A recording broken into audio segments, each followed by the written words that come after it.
안녕하십니까? 시청자 여러분. 저는 지난 30여 년간 응급실에서 삶과 죽음의 아슬아슬한 경계를 지켜봐온 의사 이름입니다. 사랑하는 가족이 위기를 넘겼을 때 안도의 눈물을 흘리는 가족들도 보았고, 세상에서 가장 슬픈 소식을 전해야 했던 순간들도 있었습니다. 수천 명의 환자를 마주하며 저는 한 가지 가슴 아픈 사실을 깨달았습니다. 환자 본인이나 가족들이 천몇 분 동안 무엇을 해야 할지 알았더라면 막을 수 있었을 비극이 너무나 많았다는 것입니다. 오늘 저는 복잡한 의학 서적의 시선으로 여러분께 말씀드리고 싶지 않습니다. 한 사람의 자식으로서, 친구로서, 제 마음속 가장 깊은 곳의 이야기들을 나누고 싶습니다. 저는 이것이 단순한 지식이 아니라 60세 이상의 모든 분들이 스스로를 지키기 위해 반드시 갖춰야 할 갑옷이라고 믿습니다. 오늘 영상은 평소보다 조금 길어질 수 있습니다. 20분이 넘을 수도 있습니다. 하지만 이 시간을 여러분 자신의 건강에 대한 깊이 있는 대화라고 생각해 주십시오. 제가 각 챕터를 명확하게 나누어 여러분께서 편안하게 따라오실 수 있도록 하겠습니다. 따뜻한 차 한 잔을 준비하시고 열린 마음으로 저와 함께 두려움을 생명을 구하는 행동으로 바꾸는 여정을 시작해봅시다. 챕터 1. 골든타임의 재해석, 단순한 숫자를 넘어서. 우리는 흔히 뇌졸중 응급처치의 골든아워, 심근경색의 골든타임에 대해 이야기합니다. 하지만 여기서 골던이란 것은 60분이라는 하나의 덩어리가 아닙니다. 그것은 귀중한 순간들의 연속이며 그중 첫 번째 순간이 가장 중요합니다. 1. 골든 세컨드, 골던 세컨즈인지의 순간. 이것은 뭔가 잘못돼서 라고 느끼는 찰나의 순간입니다. 분석하고 논쟁할 시간이 아닙니다. 바로 몸의 소리에 귀를 기울여야 할 때입니다. 수십 년의 경험으로 다듬어진 여러분의 직감은 보통 매우 정확합니다. 턱부터 배꼽 사이에서 갑작스럽게 나타나는 그 어떤 비정상적인 느낌이라도 그것을 경고신호로 받아들이십시오. 2. 골든 미닛, 골던 미니츠 행동의 순간. 이것은 문제를 인지한 직후의 3분에서 5분 사이의 시간입니다. 이 시간 동안 여러분의 몸 안에서는 조용한 전쟁이 벌어지고 있습니다. 심장의 경우, 혈전, 피떡, 이 관상동맥을 막으면 그 뒤쪽의 심장 근육은 산소와 영양분 부족으로 질식하기 시작합니다. 물 공급이 끊긴 정원을 상상해 보십시오. 처음 몇 분 동안은 식물이 시들기만 할 겁니다. 하지만 시간이 지나면 돌이킬 수 없이 죽기 시작합니다. 심장 근육도 마찬가지입니다. 매 순간 수백만 개의 심장 근육세포가 죽어나가고 이는 영구적인 흉터를 남겨 나중에 심장의 펌프 기능을 약화시키고 심부전으로 이어지게 합니다. 뇌의 경우 마찬가지로 뇌혈관이 막히거나 뇌경색, 터지면 뇌출혈, 해당 부위의 뇌세포가 점차 죽어갑니다. 뇌는 우리 몸의 사령탑입니다. 뇌세포가 죽으면 그 세포들이 관장하던 기능들, 즉 말하기, 움직임, 기억 등이 일시적으로 또는 영구적으로 사라지게 됩니다. 따라서 골든타임은 우리가 기다릴 핑계가 아닙니다. 그것은 경주가 이미 시작되었으며 여러분 자신이 첫 번째 단거리 주자라는 것을 알리는 긴급한 외침입니다. 챕터 2. 치명적인 실수 1. 지체와 이성의 변명. 응급실에서 제가 환자나 보호자에게 왜 더 일찍 병원에 오지 않으셨나요? 라고 물으면 거의 항상 비슷한 대답을 듣습니다. 그들이 무관심해서가 아니라 아주 인간적인 심리 기제인 부정, 디나이엘 때문입니다. 이것이야말로 혈전보다 더 위험한 첫 번째 살인자입니다. 박 선생님의 이야기, 가슴 압박감을 느꼈던 분. 박 선생님은 앉아서 기다렸습니다. 10분, 그리고 20분. 그의 머릿속에서는 싸움이 벌어지고 있었습니다. 그냥 위산 역류일 거야. 원래 역류성 식도염이 있잖아. 따뜻한 생강차 한 잔 마시면 괜찮아지겠지. 지금 애들한테 전화하면 걱정만 끼칠 거야. 다들 바쁘게 일하고 있는데. 이 시간에 병원 가는 건 번거로워. 별일 아니면 창피하잖아. 이 변명들은 매우 합리적으로 들리지만 실제로는 박 선생님의 골든타임을 훔쳐가는 도둑들이었습니다. 가슴을 짓누르는 느낌은 사라지지 않았고 왼쪽 어깨로 퍼지기 시작했습니다. 식은땀이 나기 시작했습니다. 거의 1시간이 지나서야 더 이상 참을 수 없게 되자 아들에게 전화를 했습니다. 병원에 도착했을 때 심전도 검사 결과는 광범위한 급성 심근경색이었습니다. 우리는 그의 생명을 구할 수 있었지만 심장 근육의 상당 부분이 영구적으로 손상되었습니다. 그는 남은 생을 신부전과 함께 살아가야 합니다. 즉시 버려야 할 흔한 변명들. 아마 소화불량, 역류, 근육통, 피로 때문일 거야. 60세 이후에는 심장질환과 뇌졸중의 증상이 비전형적인 경우가 많습니다. 스스로 진단하려 하지 마십시오. 여러분이 해야 할 일은 원인을 찾는 것이 아니라 이상 신호를 감지하는 것입니다. 좀 쉬면서 기다리면서 지켜보자. 이것은 여러분이 할 수 있는 가장 위험한 도박입니다. 뇌세포와 심장세포는 기다려주지 않습니다. 기다리는 매 순간 여러분은 스스로 회복의 기회를 지우고 있는 것입니다. 다른 사람들을 귀찮게 하고 싶지 않아 여러분의 자녀와 가족들은 한번 귀찮아지는 것이 평생 후회하는 것보다 100번 낫다고 생각할 겁니다. 여러분의 건강이 최우선입니다. 아직 걸을 만하니까 괜찮을 거야. 많은 심근경색은 즉시 쓰러지게 만들지 않습니다. 아직 걸을 수 있고 말할 수 있다는 느낌은 치명적인 안일함을 만듭니다. 절대적인 황금률, 의심스러울 때는 행동하십시오. 병원에 갔다가 의사로부터 괜찮습니다. 단순 근육통이네요 라는 말을 듣는 것이 집에서 버티다가 다시는 의사의 말을 들을 기회조차 없는 것보다 훨씬 낫습니다. 챕터 3. 치명적인 실수 2. 잘못된 구조 요청과 골든 정보의 누락. 일부 인터넷 영상들은 섣불리 119에 전화하지 말라는 극히 위험한 조언을 합니다. 질문에 답하는 데 시간이 걸린다는 이유에서입니다. 저는 응급의학과 의사로서 단언합니다. 그것은 잘못되고 무책임한 조언입니다. 최우선 순위, 절대적이며 예외 없음, 119에 전화하십시오. 왜일까요? 여러분이 전화를 거는 순간 전문적인 시스템이 가동되기 때문입니다.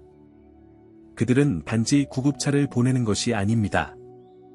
전화를 통해 올바른 응급처치 방법을 안내합니다. 병원에 미리 연락하여 의료진, 병상, 필요한 장비를 준비시킵니다. 구급차는 병원에 여러분의 상태를 미리 알립니다. 여러분의 집에 없는 생명구조 장비를 가져옵니다. 제세동기, 산소통, 응급약물 등 많은 환자들이 이송 중에 심정지가 오지만 구급대원 덕분에 목숨을 구합니다. 하지만 올바르게 전화하는 것 역시 기술입니다. 그냥 전화해서 심장이 아파요, 빨리 와주세요 라고만 하지 마십시오. 별표 골든 정보 별표를 침착하고 명확하게 전달해야 합니다. 효과적인 119 신고 시나리오. 전화하기 전에 심호흡을 한번 하십시오. 당신, 여보세요, 119죠? 상황실, 네, 말씀하십시오. 당신, 명확하게 말합니다. 주소, 여기는 시, 도, 구, 군, 동, 읍, 면, 도로명 주소, 건물 번호입니다. 아파트의 경우, 동, 층, 호수를 정확히 말합니다. 주변에 찾기 쉬운 건물이 있다면, 예, A마트 근처, B주유소 맞은편, 알려주면 더 좋습니다. 전화번호, 제 전화번호는 상황, 저는 남성, 여성, 나이, 세입니다. 현재 주요 증상을 간략하게 설명합니다. 예시. 가슴 중앙이 짓누르듯 아프고 왼쪽 팔로 통증이 뻗칩니다. 갑자기 입이 돌아가고 말이 어눌해졌으며 오른쪽 반신에 힘이 빠집니다. 의식 상태, 아직 의식은 있습니다 또는 환자가 의식이 흐릿합니다. 의식을 잃었습니다. 이 정보를 제공한 후에는 전화를 끊지 말고 상황실 요원의 지시를 기다리십시오. 그들이 추가 질문을 하거나 기다리는 동안 해야 할 일을 알려줄 것입니다. 그들이 지시하기 전까지는 전화를 끊지 마십시오.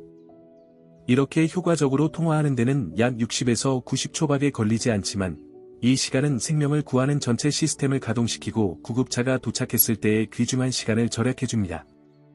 챕터 4. 심근경색, 가슴이 보내는 경고신호.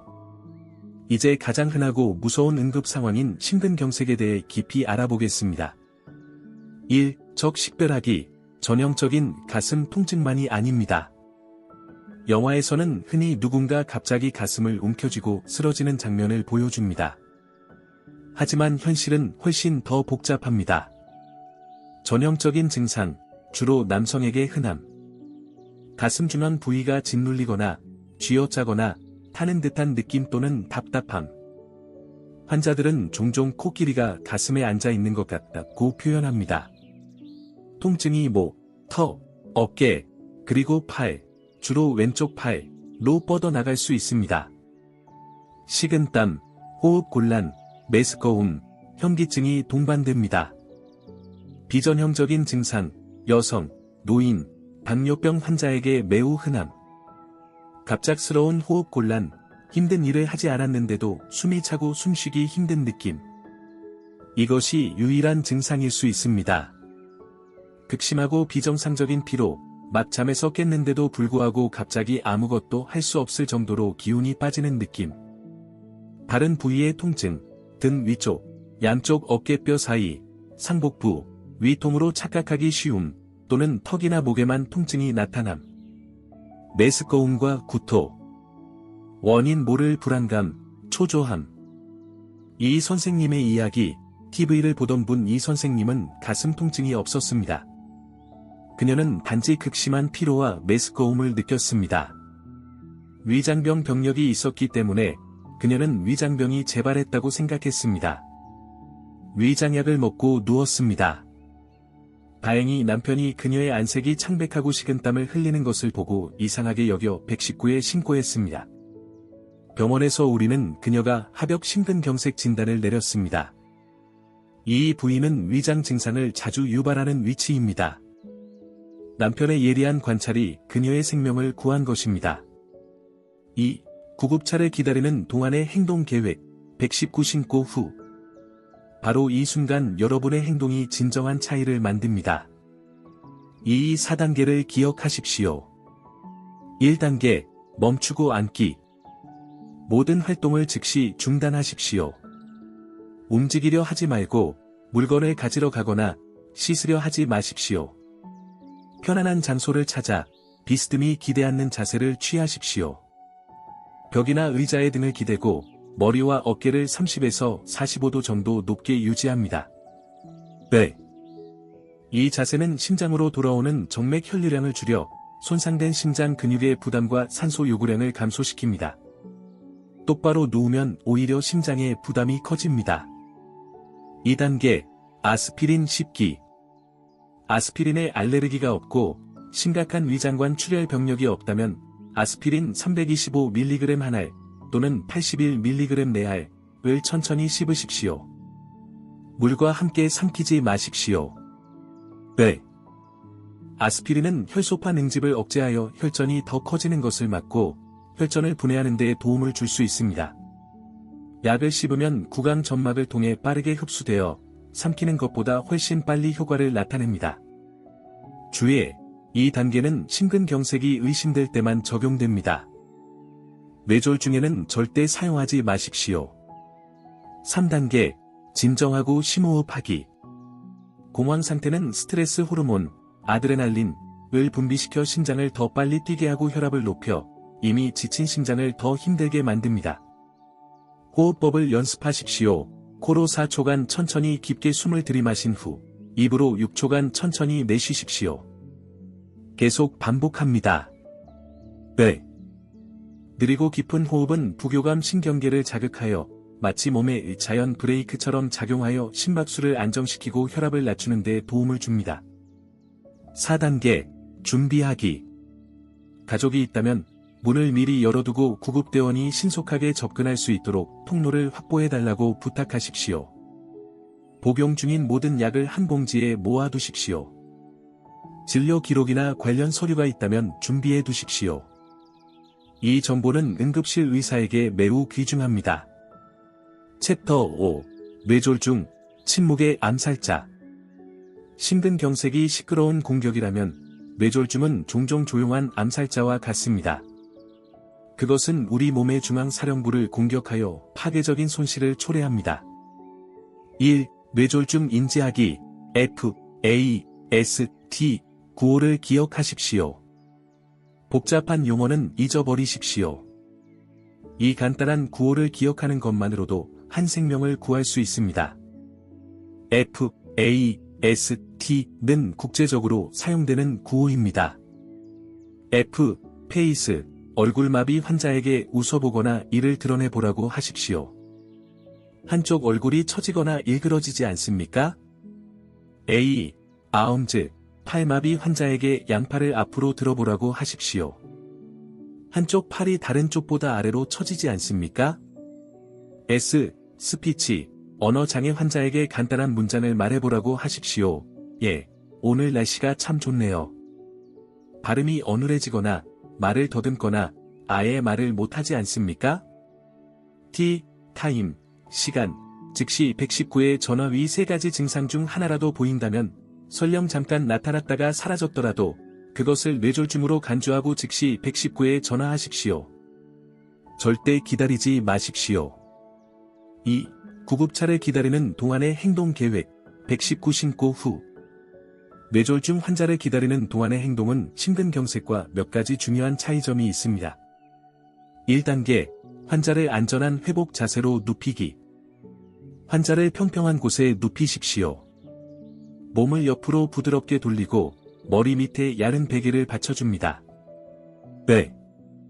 이 자세는 기도를 확보해주고 만약 환자가 구토할 경우 구토물이 폐로 넘어가지 않고 밖으로 흘러나오게 합니다. 2단계, 절대 아무것도 먹이거나 마시게 하지 마십시오. 아스피린을 주지 마십시오. 우황청심환이나 다른 한약을 먹이지 마십시오. 네.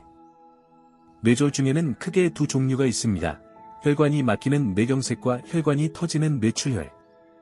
만약 뇌출혈인 경우 아스피린이나 혈액순환 개선제를 투여하면 출혈을 악화시켜 사망에 이르게 할 수 있습니다. 오직 병원에서 CT 촬영을 한 후에야 의사가 어떤 종류의 뇌졸중인지 판단하고 적절한 약을 사용할 수 있습니다. 또한 뇌졸중 환자는 삼킴 장애가 있을 수 있어 음식이나 물을 주면 폐로 넘어가 흡인성 폐렴을 유발할 수 있습니다. 3단계, 골든 정보인 시간을 기억하기. 이것은 당신이 의사에게 줄 수 있는 가장 중요한 정보입니다. 환자가 마지막으로 정상이었던 시간을 정확히 파악하려고 노력하십시오. 예, 아버지가 아침 8시까지는 정상적으로 말씀하셨는데 8시 15분에 보니 말이 어눌해지셨어요. 네.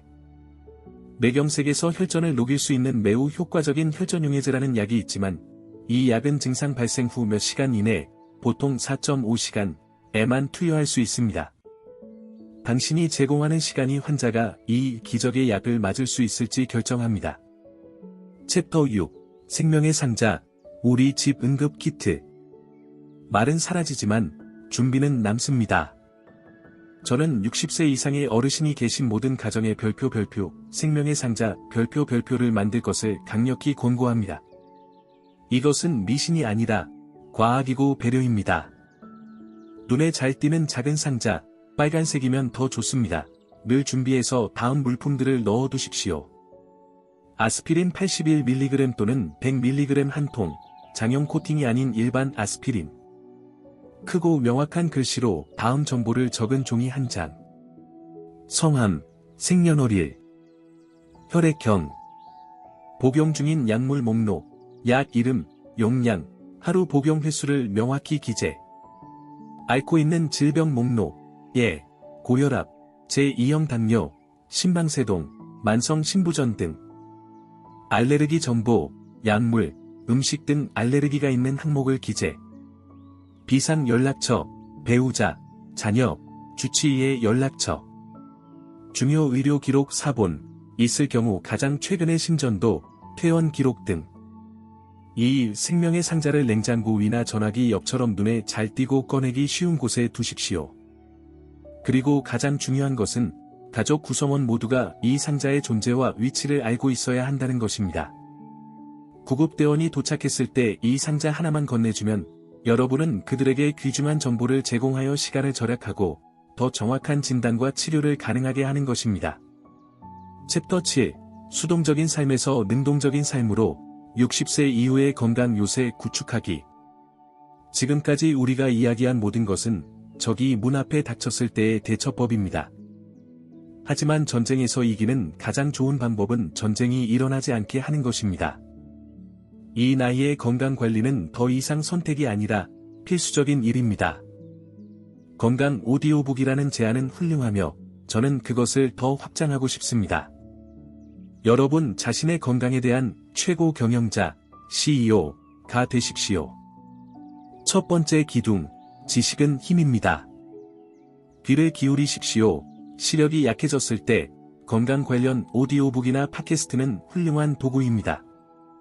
대형 병원이나 신뢰할 수 있는 의료기관에서 제공하는 신뢰성 있는 정보 채널을 찾으십시오.